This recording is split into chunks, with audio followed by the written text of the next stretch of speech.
Boa noite. Boa noite. Hospital no Rio de Janeiro pega fogo e pacientes são transferidos às pressas. 2 mulheres internadas com a Covid-19 morreram durante a ação de salvamento.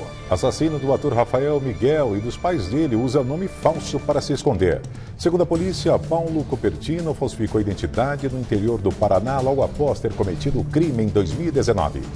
No Ceará, a Polícia Federal prende homem acusado de aplicar golpes com nomes de personalidades. Golpista teria usado documentos do jogador Neymar. A troca de farpas entre o presidente e o governador de São Paulo.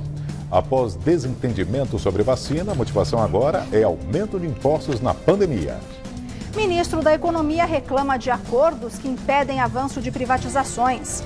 Segundo Paulo Guedes, acertos políticos dificultam a implementação de medidas econômicas do governo. Eleições 2020. Na série de sabatinas com foco na corrida municipal, hoje é a vez de Marcos da Costa, candidata a vice-prefeito de São Paulo na chapa de Celso Russomano. E você vai ver essas e outras notícias no Jornal da Gazeta.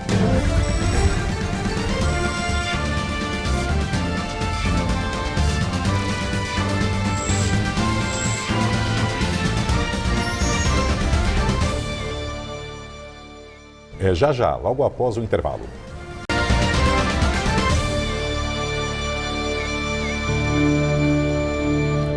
O assassino do ator Rafael Miguel e dos pais dele, Paulo Cupertino, usou um nome falso para se esconder. Segundo a polícia, Paulo Cupertino falsificou uma identidade no interior do Paraná logo após ter cometido o crime em junho de 2019 em São Paulo. O nome usado na fuga foi Manuel Machado da Silva. A Polícia Civil Paranaense descobriu a fraude na segunda-feira e alertou os investigadores paulistas. Cupertino apresentou uma certidão de nascimento falsa para conseguir fazer um RG na prefeitura de Jataizinho. O Instituto de Identificação da Polícia Civil de São Paulo comparou as digitais e chegou à conclusão de que são as mesmas. Paulo Cupertino matou o ator Rafael Miguel e os pais dele com 13 tiros a queima-roupa. Ele não aceitava o relacionamento da filha com o namorado. Paulo responde por triplo homicídio duplamente qualificado, mas segue foragido e pode estar se apresentando como Manuel Machado da Silva. A polícia já verificou mais de 300 endereços em 10 estados no Brasil, Paraguai e na Argentina. Além do assassino, 2 amigos dele se tornaram réus por auxiliarem na fuga. A mesa diretora da Câmara dos Deputados adiou para amanhã a reunião que decidirá se o caso da deputada Flor de Lis, do PSD, seguirá para o Conselho de Ética. O motivo do adiamento não foi informado. Presidida pelo deputado Rodrigo Maia, do DEM, a mesa diretora vai julgar o parecer do corregedor da Câmara, Paulo Benson, do PTB, que recomendou a continuidade do processo de cassação da deputada. Flor de Lis é acusada pelo Ministério Público de ter mandado matar o marido, o pastor Anderson do Carmo. Ela sempre negou envolvimento no crime e diz ser alvo de perseguição. Por ter imunidade parlamentar, Flor de Lis segue em liberdade, mas desde o dia 8 de setembro tem sido monitorada por uma tornozeleira eletrônica. 7 filhos e uma neta da parlamentar estão presos pela morte do líder religioso. O ministro da Economia reclamou das dificuldades encontradas para avançar com o programa de privatizações de estatais. Segundo Paulo Guedes, há acordos que dificultam a implementação da política econômica do governo. As declarações foram dadas durante um seminário da Academia Brasileira de Direito Constitucional. No discurso, o ministro não indicou quem seriam os responsáveis pelos supostos acordos políticos que atrasam as privatizações. Não conseguimos até agora privatizar as empresas. Há acordos políticos que dificultam, há uma mentalidade cultural equivocada. Quer dizer, se houve um escândalo do Petrolão na Petrobras, se houve um escândalo do Mensalão nos Correios, se houve um escândalo na Caixa Econômica Federal, devia estar bastante claro para a população brasileira que a governança está equivocada, que de alguma forma essa nossa dificuldade de criar um caminho de prosperidade num país que é rico em recursos naturais, essa dificuldade está ligada exatamente a essa nossa prisão cognitiva. Nós somos prisioneiros cognitivos de uma visão de mundo que está hoje obsoleta. Eleições 2020, o Tribunal Regional Eleitoral liberou a candidatura de Antônio Carlos, do PCO, à Prefeitura de São Paulo. Ela estava suspensa após um problema na documentação. Segundo o juiz eleitoral, houve um erro e a certidão, que já tinha sido expedida, não tinha sido juntada aos autos do processo que pediu a candidatura. Vamos ver agora como foi o dia de campanha dos candidatos à Prefeitura paulistana mais bem colocados nas pesquisas.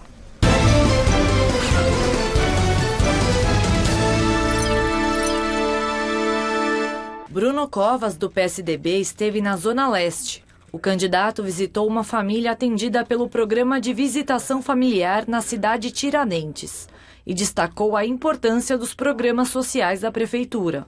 A gente aqui fazer uma visita em loco para verificar a realização e a importância dos programas sociais envolvidos pela Prefeitura de São Paulo, em especial nesse momento de pandemia, com as aulas suspensas, mas a gente não esqueceu e não deixou de lado essa atenção com os pequeninos, que são quem mais precisam de atenção, para que a gente possa passar logo por esse momento e quem sabe um dia poder comemorar o mais breve possível a volta às aulas. Márcio França fez campanha na zona sul da cidade. O candidato do PSB esteve em Americanópolis e prometeu, se eleito, impedir ocupações em áreas de risco. Habitação decente é no centro de São Paulo, ocupação daqueles prédios, 700 unidades que estão lá, 700 prédios que estão para fazer apartamentos pequenos. Em relação aos córregos, primeiro é ter pulso firme. Nós vamos consertar tudo que tiver aqui hoje, mas ninguém vai entrar mais. Não vai haver mais nenhuma ocupação em lugar nenhum, a não ser aquelas que a Prefeitura fizer com lote urbanizado. Aí a Prefeitura fará a organização, porque, para você entender, o final das contas, essa obra aqui, todo o custo dessa obra vai sair muito mais caro do que se tivesse feito um lote urbanizado para essas pessoas num lugar decente. Guilherme Boulos visitou a Associação Comercial de São Paulo, no centro da cidade. O candidato do PSOL participou de uma sabatina na entidade e falou sobre seu plano de governo para o setor. Reservar 3 bi do orçamento para jogar na ponta, que vai se traduzir imediatamente como consumo, isso vai ter um efeito sobre o comércio tremendo. E reitero a minha disposição de, enquanto prefeito de São Paulo, discutir a respeito do IPTU, né? de eventualmente adiamentos, renegociações do IPTU para os pequenos comerciantes da cidade. E logo mais na série especial de entrevistas do Jornal da Gazeta, com foco nas eleições 2020, é a vez de Marcos da Costa, do PTB, candidato a vice-prefeito de São Paulo, na chapa de Celso Russomano. Lembrando que você pode participar mandando sua pergunta diretamente para o candidato. É só marcar a hashtag Eleições 2020 na Gazeta, nas nossas redes sociais, no Instagram, no Facebook ou no Twitter. Ainda dá tempo para sua pergunta ir ao ar. Cerca de 200 pessoas foram retiradas do Hospital Federal de Bom Sucesso, no Rio de Janeiro, devido a um incêndio no prédio 1 nesta manhã. 2 pacientes em estado gravíssimo com Covid-19 morreram. Uma idosa de 83 anos com infecção no pulmão que não chegou a ser removida do CTI e uma mulher de 42 anos que não resistiu durante a transferência para outra unidade. Segundo o hospital, a mulher infectada com o novo coronavírus chegou a ser removida da ala de internação da UTI com vida, mas não resistiu à remoção. O incêndio em Bom Sucesso, na zona norte do Rio, teria começado no almoxarifado do subsolo do prédio 1, de onde mais de 162 pessoas tiveram de ser retiradas, de acordo com o diretor assistencial da unidade, Carlos César Assef. Num primeiro momento, alguns pacientes removidos foram levados para uma loja de pneus que fica ao lado do local, enquanto outros foram realocados em alas do Hospital Federal de Bom Sucesso. E os de situação gravíssima foram para unidades públicas federais do estado e da capital fluminense. As chamas foram controladas pouco antes do começo da tarde, mas o Corpo de Bombeiros seguiu trabalhando no rescaldo durante a tarde. A fumaça preta chegou a atingir parte do prédio 2, com pacientes da UTI neonatal e maternidade. Nessa situação, a gente já vem denunciando há muito tempo a precariedade das condições estruturais dos hospitais da rede federal. Então acontece isso, né? Isso é uma tragédia anunciada. De acordo com a corporação, o hospital não possui certificação. Já havia sido notificado 2 vezes e está em processo de interdição. Mas, devido à pandemia, a medida teria se tornado inviável, já que a unidade, que fica às margens da Avenida Brasil, é referência para atendimento no Sistema Único de Saúde do Rio de Janeiro. Além disso, um relatório da Defensoria Pública da União, do ano passado, já alertava para problemas na estrutura de combate a incêndios no complexo. Em 2019, um incêndio de grandes proporções atingiu o Hospital Badim, no Maracanã, também na zona norte da cidade, deixando 25 mortos. Todos os óbitos aconteceram em decorrência da inalação de fumaça pelos pacientes e por complicações devido ao desligamento dos aparelhos. E entre o ano passado e este, outros episódios parecidos ocorreram no Hospital Balbino, em Olaria, na mesma região, a Zona Norte, e no Hospital Municipal Lourenço Jorge, na Barra da Tijuca, a Zona Oeste da cidade. Felizmente, os incidentes foram rapidamente controlados e ninguém ficou ferido. Porém, em 2018, um incêndio de grandes proporções atingiu Lourenço Jorge e outras 4 pessoas que estavam na unidade municipal morreram. E em meio à pandemia, muitas famílias vivem o dilema sobre manter as crianças na escola. Dados da Secretaria Municipal da Educação mostram que os pedidos de novas matrículas para pré-escola despencaram 56% na rede municipal de São Paulo. Enquanto de janeiro a setembro do ano passado foram feitas 6.642 novas matrículas em pré-escolas da Prefeitura, no mesmo período deste ano foram 2.926. E desse total, 90,5% dos alunos são provenientes da rede privada. A troca de farpas entre o presidente Jair Bolsonaro e o governador de São Paulo, João Dória. Depois da vacina, agora a acusação tem a ver com o aumento de impostos durante a pandemia. Hoje, o presidente Jair Bolsonaro voltou a falar do governador de São Paulo. A apoiadores, ele acusou João Dória, do PSDB, de dar um péssimo exemplo e de ter aumentado impostos em meio ao surto do novo coronavírus. Se não é o trabalho da equipe econômica, do auxílio emergencial, socorros a pequenas e microempresas, rolagem de dívida de estados. Tem um estado que aumentou imposto no Brasil, sabe qual que é, não? Alguém sabe qual estado que aumentou? Qual que é? São Paulo. São Paulo aumentou barbaramente produto da cesta básica. Com certeza. Lamentavelmente.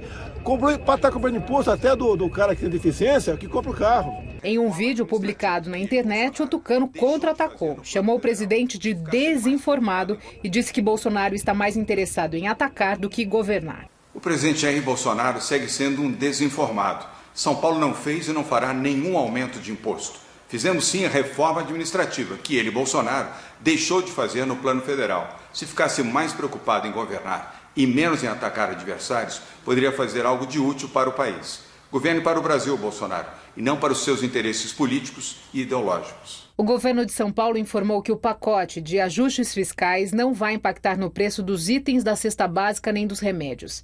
As medidas incluem a extinção de estatais e de fundações com o objetivo de poupar despesas no orçamento do próximo ano. Antigos aliados e potenciais adversários nas eleições de 2022, Bolsonaro e Dória seguem em debates públicos. Na semana passada foi a guerra das vacinas, que ainda não terminou, porque nenhum imunizante foi aprovado. A decisão foi parar na Justiça, mas o Supremo Tribunal Federal ainda não definiu uma data para debater a questão da obrigatoriedade da vacina. Na última quarta-feira, um dia depois do anúncio de que o governo federal compraria a vacina produzida pela farmacêutica chinesa Sinovac, em parceria com o Instituto Butantan em São Paulo, Bolsonaro desautorizou o ministro da Saúde, Eduardo Pazuello. Sob pressão dos seguidores nas redes sociais, o presidente disse que a vacina chinesa do Dória não seria comprada. O governador paulista falou que o presidente deveria deixar a eleição de 2022 para outro momento e não misturar ciência com política e saúde com ideologia. Na conversa com apoiadores de hoje, Bolsonaro também voltou a criticar outro governador, Flávio Dino, do PCdoB do Maranhão. O PCdoB de lá, cara. Pelo amor de Deus, irmão. Tá difícil aquele povo. Só aqui no Brasil mesmo. Comunista falando que é democrático. Na semana passada, Bolsonaro cancelou uma viagem para o Maranhão após o governador recusar o efetivo da Polícia Militar para a segurança presidencial. Hoje, pelo Twitter, Flávio Dino negou ter feito qualquer restrição sobre o uso da PM e alfinetou: não precisa ter medo. Aqui somos sérios e temos muito trabalho que nos ocupa. E agora o comentário de Josias de Souza, direto de Brasília. Alguém já disse que a civilização é tudo o que sobra para ser desenterrado 10 mil anos depois. Quando os arqueólogos desencavarem o que restou do Brasil, encontrarão sinais de que havia neste pedaço do mapa, no ano da graça de 2020, uma sociedade doente. Nela, o presidente do país e o governador do maior estado da federação trocavam socos retóricos em meio a uma pandemia. Quando a posteridade puder falar sem o risco de se infectar com o excesso de veneno que escorre da conjuntura, concluirá que o Brasil viveu em 2020 uma época de faltas. Falta de lógica, falta de serenidade, falta de compromisso com os interesses da coletividade. Por outro lado, vai se constatar que o país atravessou uma fase de excessos. Excesso de cinismo, excesso de manobras, excesso de politicagem. Jair Bolsonaro e João Dória devem disputar a presidência da República em 2022, desde que tenham desempenho para isso. O que não parece razoável é a conversão dos dramas da pandemia, incluindo a testagem, a produção e a distribuição de vacinas, em controvérsia eleitoral. O brasileiro merece ser tratado com mais respeito. No momento, Bolsonaro e Dória brigam pela briga. Interessa pouco à plateia as causas da confusão e a individualização de responsabilidades. O que salta à vista é a percepção de que há um déficit de racionalidade em cena. Na política, quem não ambiciona o poder erra o alvo, mas quem só ambiciona o poder vira o alvo. Por enquanto, Bolsonaro e Dória são alvos um do outro, mas correm o risco de ampliar a zona de aversão. Para tudo há limite. Mesmo as pessoas que não entendem nada de política sabem reconhecer a politicagem quando ela aparece. Mais um pouco e as pessoas começarão a olhar ao redor à procura de ar fresco. Boa noite. O presidente da Câmara dos Deputados, Rodrigo Maia do DEM, afirmou hoje que o Executivo e o Legislativo deveriam chegar juntos a uma solução sobre a obrigatoriedade de uma eventual vacina contra a Covid-19. Para Maia, sem esse acordo, governo e Congresso deixarão um vácuo que exigiria uma resposta do Judiciário para a questão. Na sexta-feira passada, o ministro Luiz Fux, presidente do Supremo, disse considerar necessária a judicialização da matéria. Por sua vez, ontem, o presidente Bolsonaro afirmou a apoiadores que o juiz não pode decidir se você vai ou não tomar a vacina. O presidente tem repetido que é contra a imunização compulsória defendida pelo governador João Dória. E uma atualização do monitoramento do Imperial College de Londres, divulgada hoje, mostra que a taxa de transmissão do novo coronavírus no Brasil está em 0,98, o que significa que cada grupo de 100 pacientes com o vírus infecta outras 98 pessoas. É a quinta semana seguida em que o índice se mantém abaixo de 1, o que indica uma desaceleração do contágio no país. Mas uma pesquisa publicada em uma das revistas do grupo Nature e outra também divulgada pelo próprio Imperial College apontaram que o nível de anticorpos do organismo cai rapidamente após a infecção por Covid-19, o que sugere aumento da possibilidade de nova contaminação. No Ceará, a Polícia Federal prendeu um homem acusado de aplicar golpes com nomes de personalidades. De acordo com as investigações, o suspeito de aplicar golpes para receber o auxílio emergencial do governo federal utilizava dados de figuras públicas como o jogador Neymar, o empresário Luciano Hang e o ministro da Economia Paulo Guedes.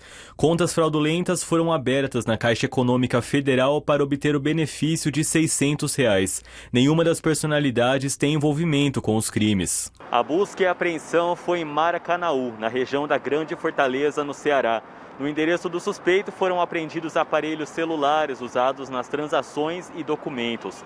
Segundo os investigadores, em uma das ações, o homem abriu 2 contas com os dados do jogador Neymar, sendo uma delas com o objetivo de receber o auxílio.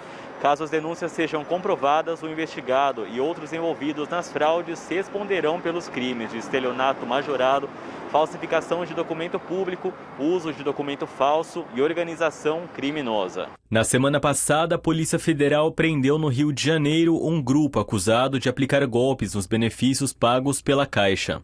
E no último mês cresceram as denúncias de que criminosos estariam sacando dinheiro do FGTS emergencial. O grupo agia por meio de falsos cadastros no aplicativo Caixa Tem, pelos quais tinham acesso às contas das vítimas. O banco disse que aprimora o sistema e orienta beneficiários a procurar agências em caso de suspeita. No mercado financeiro, o dólar comercial fechou o dia com valorização de 1,26%, cotado a R$ 5,68 na venda. O Ibovespa da Bolsa de Valores B3 encerrou o pregão em queda de 1,40% aos 99.605 pontos. E agora vamos ao comentário de economia com Denise Campos de Toledo. O mercado tem reagido às dúvidas quanto ao pacote de estímulo nos Estados Unidos, balanços trimestrais, indefinições sobre questões fiscais aqui e a nova onda de coronavírus na Europa. Só que alguns desses fatores podem pesar em prazo mais longo, afetando até o potencial de crescimento do país. Não são apenas motivo de instabilidade do mercado. Hoje tivemos a divulgação de estudos que mostram bem isso. Os investimentos diretos estrangeiros, por exemplo, aqueles destinados a projetos empresariais ou de infraestrutura, caíram pela metade no primeiro semestre, segundo dados da Conferência da ONU para Desenvolvimento e Comércio. A queda foi de 48% sobre o mesmo período de 2019, chegando a 18 bilhões de dólares entre janeiro e junho. Teve efeito da pandemia, até pela dificuldade de locomoção, de reuniões, mas os investimentos cresceram em países como México e China. E o Brasil há bastante tempo vem com um nível de investimentos muito baixo, na faixa dos 15% do PIB, o que tem a ver com as dificuldades para o país se reorganizar para poder crescer de uma forma sustentável. Desde a época de Dilma Rousseff, uma das grandes dúvidas vem das finanças públicas, o que teve reforço agora durante a pandemia. As incertezas quanto à posição do atual governo sobre política de saída da situação de calamidade, se respeita ou não o teto de gastos, cria novo programa social, avança com as reformas, tudo isso tem pesado bastante. Embora haja avanços em outros aspectos importantes de atratividade, como as regulamentações, o novo marco do saneamento, do gás, que traz a maior segurança jurídica, a questão fiscal pesa muito. Hoje mesmo a FMI alertou que o Brasil vai fechar 2020 com a pior situação entre os emergentes. Foi o que mais gastou para combater a pandemia, elevando demais a dívida. Enquanto não desatar o nó fiscal e estabelecendo melhores perspectivas, o Brasil vai continuar com dificuldade para alavancar investimentos. E sem investimentos, o potencial de expansão também fica limitado, fora a instabilidade do mercado. Luciana? Lembrando que a Denise volta logo mais para a série especial de entrevistas do Jornal da Gazeta com foco nas eleições 2020. E hoje é a vez de Marcos da Costa, do PTB, candidato a vice-prefeito de São Paulo na chapa de Celso Russomano. A pandemia no mundo. A Organização Mundial do Turismo, a agência ligada à ONU, anunciou hoje que por causa da pandemia da Covid-19, o segmento sofreu uma queda de 70% em 2020. O número representa 700 milhões de viagens internacionais a menos na comparação com o mesmo período do ano passado. O impacto da pandemia rendeu ao setor um prejuízo de 730 bilhões de dólares, valor 8 vezes maior do que o registrado durante a crise financeira de 2009. A previsão é de que o turismo só se recupere a partir de 2022. Vamos agora a outros destaques. Na Espanha, um bebê já nasceu com os anticorpos contra a Covid-19. Testes realizados logo após o nascimento mostraram que ele apresentou negativo para a doença, mas positivo para anticorpos, ou seja, houve contato com o vírus mesmo antes do nascimento. A suspeita é de que a mãe tenha sido infectada e passado o novo coronavírus pela placenta, em um dos poucos casos já registrados no mundo. Ainda na Espanha, o governo prorrogou o estado de alarme por mais 15 dias. Desde o fim de semana, o país vive sob toque de recolher das 11 da noite às 6 da manhã. O descontentamento com a restrição fez com que algumas pessoas protestassem em Barcelona. Mas foi na Itália que a população se revoltou contra as medidas impostas pelo governo para tentar desacelerar as infecções. Em Turim e Milão, no norte do país, manifestantes entraram em confronto com a polícia. Lojas foram vandalizadas e até saqueadas. E um estudo britânico apontou que o racismo é o responsável por expor minorias étnicas ao novo coronavírus mais do que os brancos. Segundo a pesquisa, o fator social e não genético mostrou que negros, asiáticos, hispânicos, indígenas e outras minorias estão mais propensos a trabalharem em empregos de maior exposição ao vírus, além de terem menos acesso aos serviços de saúde no Reino Unido. E a China já distribuiu para sua população centenas de milhares de doses de vacinas contra a Covid-19. A medida tem caráter emergencial e inclui 3 imunizantes em fase de testes, entre eles o do laboratório Sinovac. Mesmo sem a aprovação da Organização Mundial de Saúde, o governo chinês defende que sua estratégia de imunização segue os padrões de exigência da entidade. E a Rússia quer começar a aplicar sua vacina, a primeira registrada no mundo. Mas dessa vez o país pediu autorização à OMS. A providência foi tomada após o rápido aumento no número de casos. A Rússia é a 4ª nação com maior número de infectados em todo o planeta. O governo russo anunciou hoje que pediu a aprovação do uso emergencial da Sputnik V. O país já tem um segundo imunizante, o Epivac Corona, desenvolvido por um laboratório da Sibéria. Ambas vacinas foram registradas sem a apresentação de estudos de fase 3. Segundo a OMS, não é possível dizer quando a aprovação deve sair, pois trata-se de um processo confidencial e tudo vai depender da qualidade dos estudos apresentados pelo fabricante. Passando por uma segunda onda do surto, hoje a Rússia impôs a obrigatoriedade de máscara em locais fechados, incluindo o transporte público, e proibiu a realização de eventos. A autoridade de saúde do país também recomendou que as pessoas evitem sair de casa no período noturno. Nas últimas 24 horas, o país registrou 6.500 novos casos de Covid-19 e 320 mortes. Nos Estados Unidos, toma posse oficialmente hoje a nova juíza da Suprema Corte, Amy Coney Barrett. Indicada pelo presidente e candidato à reeleição Donald Trump, ela consolida o conservadorismo na instância mais alta da justiça do país. Nunca um juiz foi empossado de forma tão rápida e próximo a uma eleição presidencial. Mesmo com a objeção do Partido Democrata de fazer a votação só após as eleições, o Senado, de maioria republicana, votou a favor de Amy Barrett. Apesar de toda a controvérsia, em seu primeiro pronunciamento, Barrett prometeu independência política. A nova juíza vai enfrentar decisões importantes e delicadas, incluindo questões legais que envolvem as eleições de 3 de novembro. Amy Coney Barrett tem 48 anos, é conservadora e defensora dos valores cristãos. Ela assume a vaga deixada pela juíza progressista Ruth Bader Ginsburg, que morreu em setembro. E é hora de falar do tempo ao vivo aqui no Jornal da Gazeta. Hoje o dia foi bem abafado aqui na capital paulista e a promessa é de mais calor, hein, Lu? Então vamos conversar com a Fernanda Azevedo. Boa noite, Fernanda. Hoje foi bem quente na capital paulista, né? Qual foi a máxima na tarde de hoje, Fernanda? Boa noite para vocês também. Hoje foi bem quente, como o Laerte falou. Na média, a máxima foi de 30 graus. Em alguns bairros, os termômetros chegaram aos 32. Eu contei para o Laerte, vou mostrar para vocês também que amanhã vai ser um dia bem parecido. O ar seco inibe a formação de nuvens e as temperaturas vão variar entre 18 e 32 graus, podendo subir ainda mais em algumas regiões.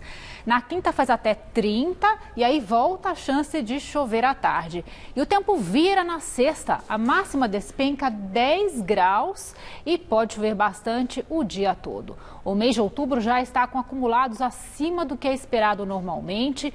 Historicamente, esse acumulado aqui na capital em outubro fica em 126 milímetros e nesses 27 dias do mês de 2020 já choveu 167,6 milímetros, 32% a mais então que a média. E essa diferença vai crescer até o fim do mês. No fim de semana são esperados pelo menos mais 70 milímetros só aqui na capital. Mas ainda não amanhã, como eu já falei, será um dia mais seco mesmo. No mapa do estado é a seguinte situação: no norte, noroeste e no oeste, pancadas fortes à tarde e nas outras regiões não tem previsão. E a umidade relativa do ar fica abaixo dos 30% nas horas mais quentes do dia.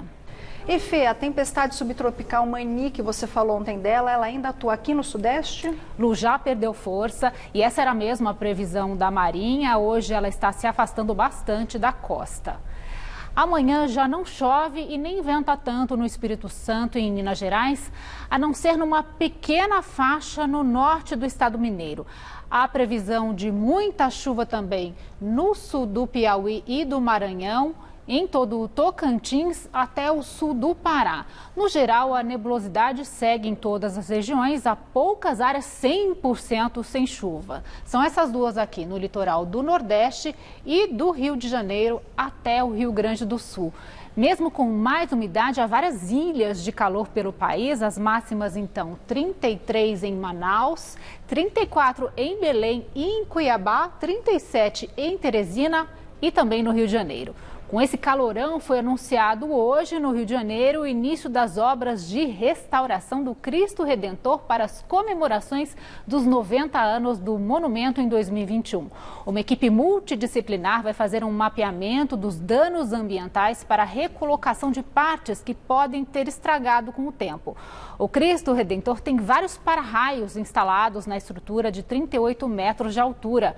Mas o Instituto Nacional de Pesquisas Espaciais, o INPE, estima que pelo menos 6 descargas elétricas atingem essa estátua todos os anos. Laerte, Lu. É muita coisa, hein? Por isso aí a necessidade do restauro, né? Obrigado, Fernanda. Até amanhã. Viu? Até. Obrigada, até. E a seguir, na série de entrevistas com foco nas eleições 2020, Marcos da Costa, do PTB, candidato a vice-prefeito de São Paulo na chapa de Celso Russomano. A gente volta já já.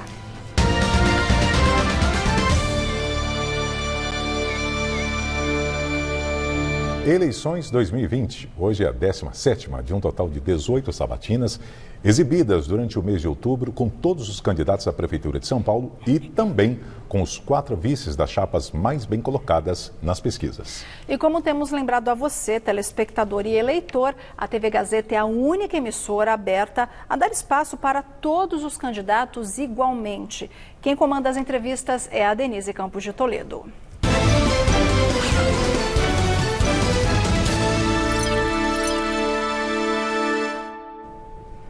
Nesta série de entrevistas com os vices dos candidatos melhor colocados nas pesquisas à Prefeitura de São Paulo, hoje eu converso com Marcos da Costa, do PTB, da chapa de Celso Russomano, do Republicanos. Boa noite. Boa noite, Denise. Que alegria revê-la e voltar ao Jornal da Gazeta, onde eu participei tantas vezes, defendendo posições na condição de representante, presidente da OAB, da sociedade civil. E agora me colocando na condição de candidato a vice-prefeito da chapa do Celso Russomano. Eu quero começar a falar exatamente por isso, porque sair desse campo jurídico, longe da política, você foi presidente da OAB de São Paulo e agora candidato a vice à prefeitura. Denise, é um desafio novo. As bandeiras que eu sempre sustentei pela sociedade civil, como presidente da OAB, de combate à corrupção, de defesa da moralidade pública, é uma oportunidade que eu tenho agora de levar essas discussões, essas bandeiras para dentro da administração pública. Isso me estimula muito, porque aquilo que eu sempre fiz para a sociedade civil, que eu sempre defendi, inclusive muitas vezes judicialmente, quando eu entendia que decisões eram tomadas contra a lei por parte de órgãos de autoridades públicas, é a oportunidade que eu tenho de levar essas mesmas bandeiras para dentro da administração, auxiliando a cidade que eu nasci e que me deu tudo, que me permitiu chegar a ser advogado e presidente da OAB. Agora, e por que a aliança dos dois partidos? Qual seria o objetivo maior em relação a essa fusão nas campanhas? Há uma tradição, o PTB com republicanos muitas vezes foram coligados. Os dois partidos fazem parte da base de governo do presidente Bolsonaro, então há uma ligação também no plano nacional. E é uma amizade pessoal minha do Celso há mais de 20 anos, o que facilitou muito a composição, até porque não é uma mera composição política. Há uma troca de informações, de ideias, ideais e de um companheirismo. A responsabilidade que sabemos que um e o outro têm para eventualmente conduzir a Prefeitura de São Paulo, no caso da nossa vitória. Agora vem um alinhamento mais conservador. É um alinhamento mais conservador, é verdade, mais de direita, mas as bandeiras, aquelas que nós defendemos, de moralidade, de combate à corrupção, defesa contra a violência da mulher e tantas outras bandeiras que defendíamos, elas continuam sendo sustentadas, só que numa condição diferente agora. E eu queria saber, na pauta que já foi apresentada até pelo Celso Russomano, que já esteve aqui com a gente, quais seriam os pontos que você destacaria como mais relevantes para a administração de São Paulo? Bom, nesse momento, sem dúvida nenhuma, saúde, educação, emprego. Esses são os 3 pontos principais. Ao lado disso, tem a questão da segurança pública e a retomada da condição econômica da cidade de São Paulo. Hoje, a cidade de São Paulo se tornou um ambiente hostil à realização do negócio. Aliás, não é por causa da pandemia, isso já acontecia de um tempo para cá. Agora, o que se poderia mudar em relação ao empreendedorismo? Para estimular a iniciativa privada e estimulando a iniciativa privada, estimular emprego também? Você sabe que a minha formação jurídica sempre foi ligada a empresas. Eu fui consultor jurídico da Federação do Comércio, participei do Conselho Estratégico da Fiesp, da consultoria jurídica da Febraban, a Associação Comercial Minha Casa há 4 décadas, de forma que é um ambiente que eu conheço bastante. O que acontece hoje é que, como eu disse, a cidade de São Paulo se tornou um ambiente hostil à realização do negócio. Eu exemplifico com um ponto, a abertura de novos negócios. Eu conversando com o presidente do Sindicato das Empresas de Alimentação Coletiva, que tem um faturamento de 25 bilhões por ano, hoje, para abrir um restaurante, para fornecer alimentos coletivos para a indústria e para o setor público, demora mais ou menos 1 ano e meio para a obtenção de licença. Isso é exemplo de que você, infelizmente, tornou São Paulo uma terra contra o empreendedorismo, que é a vocação de São Paulo, vocação do trabalho, vocação do emprego. Agora, teria também um trabalho direto da Prefeitura na geração de emprego em relação à frente de trabalho, obras públicas, a própria zeladoria da cidade? Vai depender, evidentemente, da condição orçamentária. Nós temos um orçamento que aumentou de 2019 para 2020 em quase 14%. Nós tivemos esse ano um orçamento de 68,9 bilhões. No ano que vem vai ter uma diminuição de 2%, ainda assim bastante elevado em relação ao orçamento de 2019. Então, verificando a condição do orçamento, é possível, assim, retomar obras que, inclusive, foram paralisadas. Independente disso, a condição da Prefeitura em mudar o ambiente de negócio, estimular a volta de empresas que deixaram São Paulo e, através dela, fazer com que os empregos voltem a crescer aqui na nossa cidade. Agora, em relação à educação? Educação, nós enfrentamos o problema da pandemia, que é muito grave, e a evasão escolar esse ano aumentou muito, por 2 motivos, me permita. O motivo, a falta de aptidão, a falta de treinamento dos professores e dos alunos a lidar com o meio eletrônico. A aula à distância é uma aula completamente diferente, por um lado, e, por outro lado, muitas crianças, já com uma idade um pouquinho mais avançada, foram destinadas pelos pais ao trabalho, porque os pais estão desempregados. Então, utilizaram os filhos para que gerasse alguma receita para poder colocar comida sobre a mesa. Nós vamos ter que reverter isso, o ano que vem reforçar aquilo que as crianças perderam em termos de educação esse ano e passar a investir muito no ensino à distância, qualificando, requalificando os professores, valorizando os professores e dando condições para as crianças, quer do ponto de vista do aplicativo, quer do ponto de vista do aparelho, né, inclusive da internet, a poder frequentar as aulas à distância, alternando, né, com o ensino presencial, uma vez que a pandemia, infelizmente, o que parece, o ano que vem ainda teremos um período com a pandemia aqui na cidade de São Paulo. As últimas informações são que a vacinação pode demorar um pouco mais do que se imaginava, talvez o 2º trimestre para ter resultado, então seria todo um aprendizado também em relação à educação, né? É verdade. E também a questão da convivência, é uma preocupação muito grande que nós temos, né? As crianças, além da questão da educação propriamente dito, a questão da formação cidadã, a convivência de crianças com outras crianças. e isso vai ser um trabalho que vai ter que ser intensificado na volta às escolas, ainda que de forma de rodízio, com períodos menores nesse período de pandemia. Agora, em relação à saúde, como é que seria a estratégia? Porque o que a gente vê são as pessoas ainda com receio de procurar, inclusive, cirurgias, tratamentos, pelo medo de contágio. Né? Então, não é uma questão apenas do poder público, é uma questão de se dar confiança para a população. Né? A alternativa que nós temos hoje, importante, é a telemedicina. Foi uma autorização feita pelo governo federal, através de uma medida provisória. O Conselho Federal hoje já trabalha com a telemedicina, o Conselho Federal de Medicina, que não aceitava anteriormente, e é uma solução, nesse momento, a mais adequada, dando, evidentemente, condições às famílias, inclusive de acesso à internet, até a possibilidade de fazer a consulta através da telemedicina. Acho que isso vai resolver um outro problema que nós tínhamos antes da pandemia, que é uma demanda gigantesca que não tem sido atendida pelo setor público. Nós temos mulheres, por exemplo, que uma mera consulta com ginecologista demora 1 a 2 anos para ser atendida.